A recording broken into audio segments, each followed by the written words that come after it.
Thomas sat huddled in a dark alley on Christmas Eve, clutching a paper bag containing the remnants of his dinner. A stale sandwich and half an apple.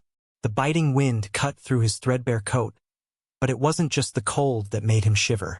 Years of hardship had worn him down, leaving him feeling invisible to the world around him. He watched families pass by, bundled up warmly, laughing and carrying brightly wrapped gifts.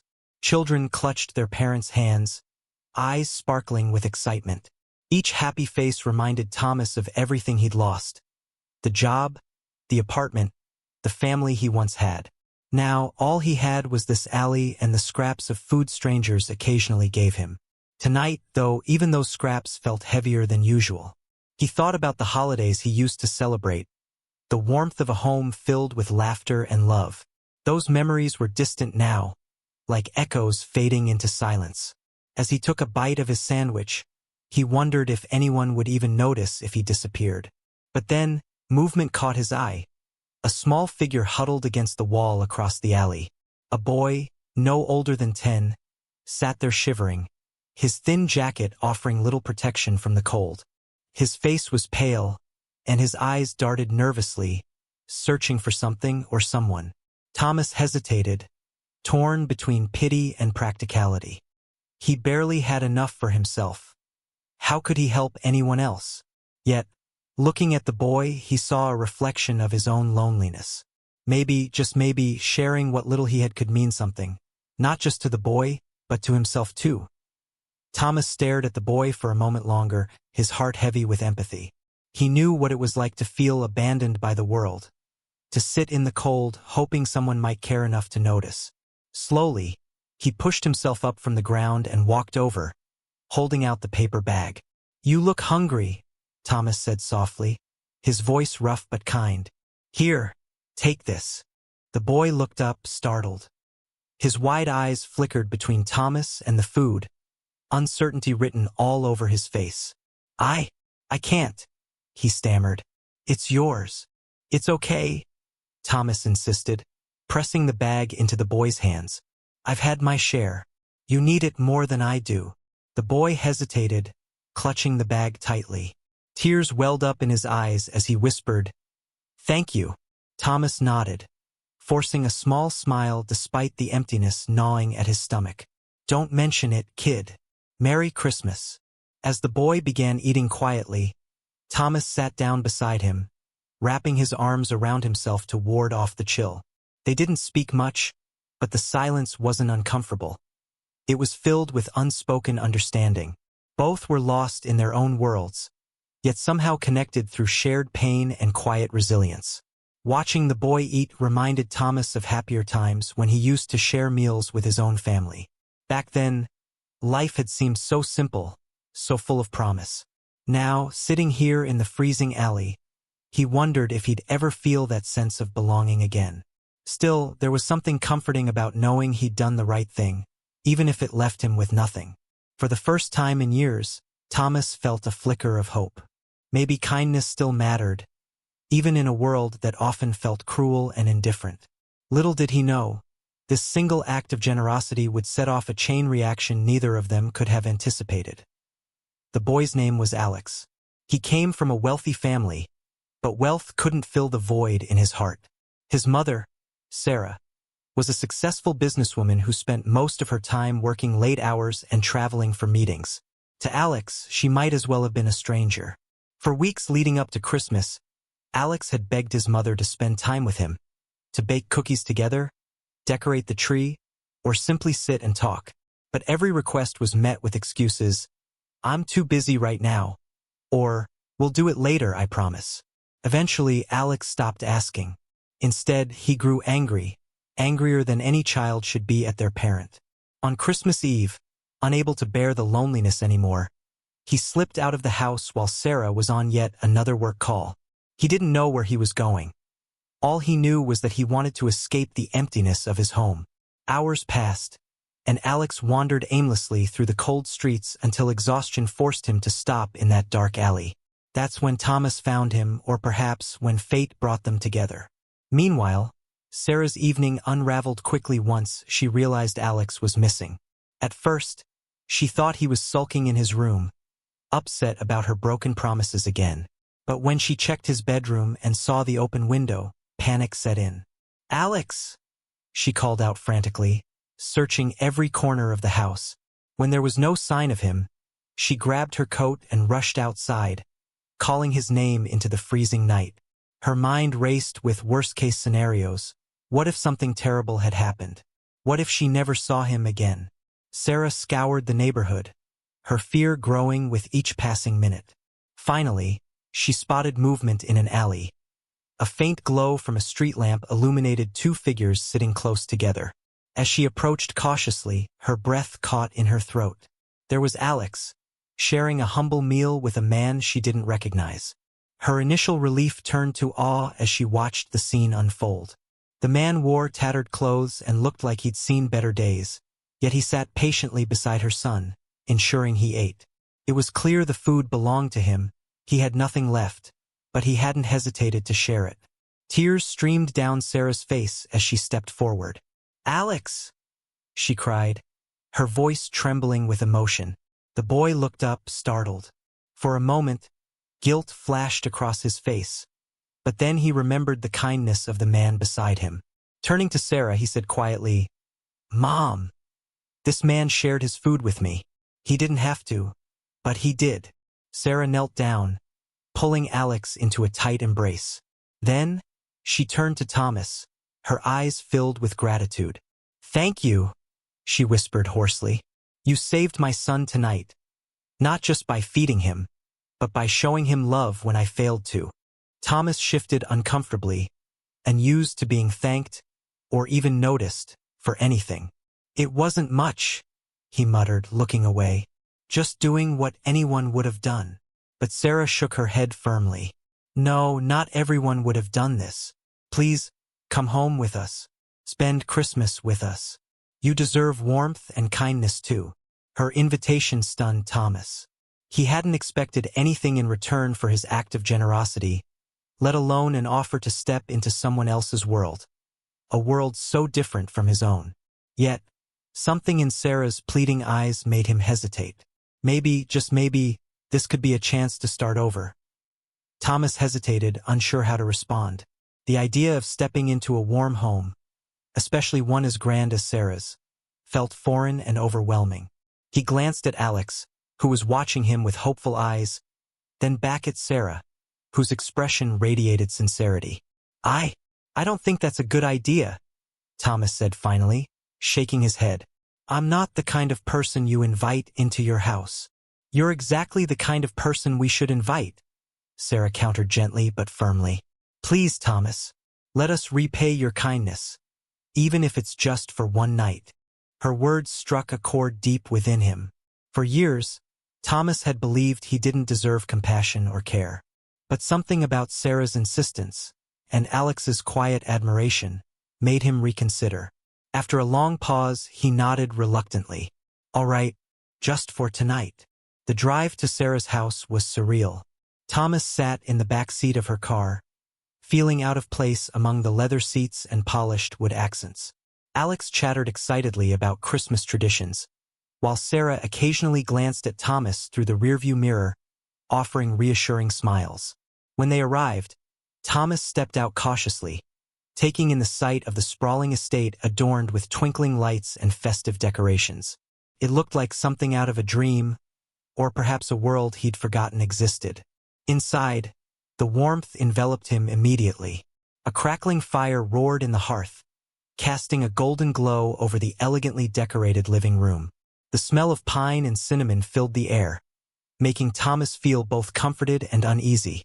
"Make yourself at home," Sarah urged, gesturing toward the couch. She disappeared into the kitchen, returning moments later with steaming cups of hot cocoa. Thomas accepted the drink awkwardly, cradling it in his hands as though afraid to spill it. Every gesture of kindness felt almost too much to bear. It had been so long since anyone had treated him this way. Dinner followed shortly after. Sarah served a simple yet hearty meal, apologizing for its lack of holiday extravagance. "I wasn't expecting guests," she explained with a sheepish smile. "It's perfect," Thomas replied earnestly, savoring each bite. The food tasted better than anything he'd eaten in years, not because of its quality, but because of the company. Throughout the evening, conversations flowed naturally. Sarah shared stories about her struggles balancing work and family, admitting her guilt over neglecting Alex. Alex chimed in, talking animatedly about school and his favorite hobbies. And Thomas, encouraged by their openness, began sharing glimpses of his own past. How he'd lost his job, his apartment, and eventually hope itself. "You shouldn't blame yourself," Sarah said softly when Thomas mentioned feeling like a failure. "Life can be cruel sometimes, but that doesn't mean you're worthless. Look at what you did today. You gave my son a gift I couldn't give him myself." Her words lingered in Thomas's mind long after the dishes were cleared and the fire died down. For the first time in years, he allowed himself to believe that maybe, just maybe, he still had value. Before bed, Sarah showed Thomas to a guest room stocked with fresh linens and a soft mattress. As he lay there, staring at the ceiling, tears pricked his eyes. Not from sadness, but from an overwhelming sense of gratitude. This night had given him more than food or shelter. It had given him hope. The days following Christmas were unlike anything Thomas had experienced in years. Sarah insisted he stay longer, offering him a temporary place to live while he got back on his feet. At first, Thomas resisted, fearing he'd overstay his welcome or disrupt their lives. But Sarah's persistence and Alex's growing attachment to him convinced him to accept. Slowly, Thomas began to settle into a routine. Each morning, he helped Sarah prepare breakfast, learning recipes and techniques he'd never imagined trying. Alex joined them often, eager to spend time with both his mother and Thomas. Together, they laughed, talked, and rediscovered the joy of shared moments. For Sarah, having Thomas around was transformative. She realized how much she'd missed by focusing solely on her career. Watching Thomas interact with Alex reminded her of the importance of presence. Not just being physically there, but truly engaging with her son. Inspired by his selflessness, she made a conscious effort to prioritize family over work. One evening, as they sat together decorating gingerbread cookies, Alex turned to Thomas and asked, "Will you teach me how to help people like you helped me?" Thomas smiled, touched by the boy's curiosity. "Helping others isn't about being rich or powerful," he explained. "It's about seeing someone in need and doing what you can, even if it's small." Alex nodded thoughtfully, already planning ways to spread kindness in his own life. His enthusiasm inspired Sarah too. She decided to organize a community event aimed at supporting local shelters and families in need. With Thomas's guidance, they gathered donations, prepared meals, and invited volunteers to join their cause. Through these efforts, Thomas found a renewed sense of purpose. Helping others gave him something he hadn't felt in years: pride. He started volunteering regularly at shelters, sharing not just food but also stories of hope and resilience. People gravitated toward him, drawn by his authenticity and warmth. Sarah noticed the change in him. "You've come so far," she remarked one afternoon as they sorted donations for the upcoming event. "Do you ever think about where you want to go from here?" Thomas paused, considering her question. For so long, he'd believed his life was defined by failure. Now, surrounded by people who cared about him, he dared to dream again.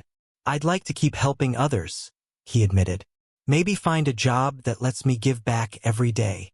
Encouraged by his words, Sarah used her connections to help Thomas secure a position at a nonprofit organization focused on homelessness prevention.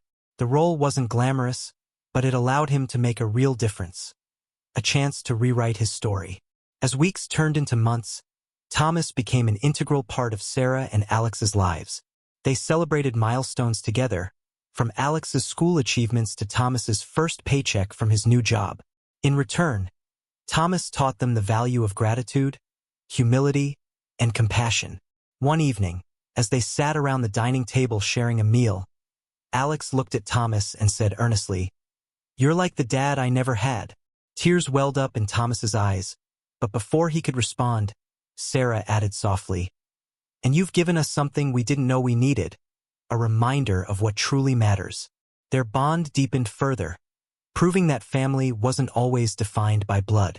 It was built on love, trust, and mutual support, qualities Thomas had brought into their home without even realizing it. Thomas's journey didn't end with his own transformation. It sparked a ripple effect that touched countless lives. The nonprofit where he worked thrived under his leadership, becoming a beacon of hope for others struggling with homelessness. He often shared his story during community talks, emphasizing the power of small acts of kindness. Sometimes, all it takes is one moment, a meal, a smile, a listening ear, to change someone's life. He would say, his voice steady yet filled with emotion. And when you give, you don't just help the other person. You heal yourself too. His message resonated deeply with audiences, inspiring many to take action in their own communities. Families began volunteering together, schools incorporated lessons on empathy and generosity, and businesses partnered with local shelters to provide resources and support. Sarah and Alex continued to play key roles in amplifying Thomas's mission. They launched an annual holiday campaign called Warm Hearts, Warm Homes, which provided essentials like blankets, food, and clothing to those in need. Each year, the event grew larger, drawing volunteers from across the city and beyond. For Alex, helping others became second nature. He organized fundraisers at school, encouraged classmates to donate toys to children in shelters, and even started a kindness club. His enthusiasm was infectious, reminding everyone around him of the impact one child could have. As for Sarah, she redefined success, not by wealth or status, but by the connections she nurtured and the lives she touched. Her business adopted policies to support employees facing hardships, ensuring no one felt abandoned or overlooked. One chilly December evening, years after that fateful Christmas Eve, Thomas stood outside the shelter where he once sought refuge. Now, as its director, he watched families gather inside for a festive dinner. Laughter echoed through the halls, mingling with the scent of freshly baked pies. Sarah and Alex joined him, bundled in coats and scarves. "Looks like we're making a tradition out of this," Sarah teased, linking her arm through Thomas's. "It's a good one," Alex chimed in, grinning. "Best Christmas ever." Thomas smiled, feeling a warmth that had nothing to do with the heaters humming in the background. Looking around at the faces, some familiar, others new, he realized how far they'd all come. What started as a single act of kindness had grown into something extraordinary, a movement rooted in compassion and humanity. That night, as snow began to fall softly outside, Thomas reflected on his journey. He thought about the boy who once sat shivering in an alley, the desperate mother searching for her son, and the broken man who believed he had nothing left to give. Now, standing amidst laughter and light, he knew the truth. Kindness wasn't just an act. It was a cycle. One generous gesture could inspire another, creating waves of change that stretched further than anyone imagined. Because sometimes, all it takes is sharing a meal or opening your heart to remind the world of its capacity for goodness. And in doing so, we find not only purpose but also redemption. Thomas's story is a powerful reminder that even the smallest acts of kindness can create ripples of change, touching lives in ways we may never fully anticipate. His journey, from a homeless man sharing his last meal to becoming a beacon of hope for others, shows us that compassion has the power to transform not just one life but countless others. It all starts with a single moment, a decision to give when you have little, to care when it seems impossible, or to open your heart when the world feels cold. That's what Thomas did on a freezing Christmas Eve when he shared his meal with a hungry child. And that one act set off a chain reaction, reminding us that kindness isn't just about grand gestures. It's about the quiet, everyday choices we make to lift each other up. Imagine if more of us embraced this mindset. What if we all took a moment today to do something kind, no matter how small? It could be as simple as holding the door for someone, paying for a stranger's coffee, or writing a heartfelt note to brighten someone's day. These tiny actions might seem insignificant to us, but they can mean the world to someone else. They can restore faith, ignite hope, and inspire others to pass that kindness forward. Just like Thomas inspired Sarah and Alex, and together they inspired an entire community. our actions have the potential to create waves of positivity far beyond what we can see. But kindness doesn't stop at individual acts. It grows when we come together. Volunteering at shelters, donating clothes or food to those in need, mentoring someone struggling to find their way. These collective efforts amplify the impact of compassion. Communities thrive when people support one another, proving that generosity isn't just about resources. It's about connection. When Sarah organized Warm Hearts, Warm Homes, she didn't just provide meals and blankets. She built bridges between people who might otherwise never meet. She showed that everyone has something to give, whether it's time, skills, or simply a listening ear. And let's not forget the personal transformation that comes with giving. For Thomas, sharing his meal wasn't just an act of generosity. It was a turning point. It reminded him of his worth and reignited his sense of purpose. As he began helping others, he found healing for himself. This is the beautiful paradox of kindness. When we give, we receive. We discover joy in making someone smile, peace in knowing we've made a difference, and strength in realizing we're part of something bigger than ourselves. So, how can you start paying it forward today? Look around, you'll find opportunities everywhere. Maybe it's offering help to a neighbor carrying heavy bags, volunteering at a local charity, or simply being present for someone who needs to talk. Every act matters because every person matters. Together, we can build a culture of kindness where no one feels invisible, neglected, or alone. We'd love to hear from you.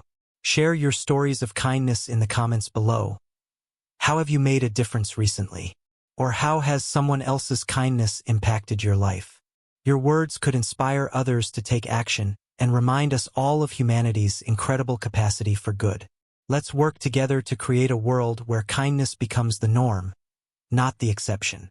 Because when we give, we don't just change lives, we change the world, one small act at a time.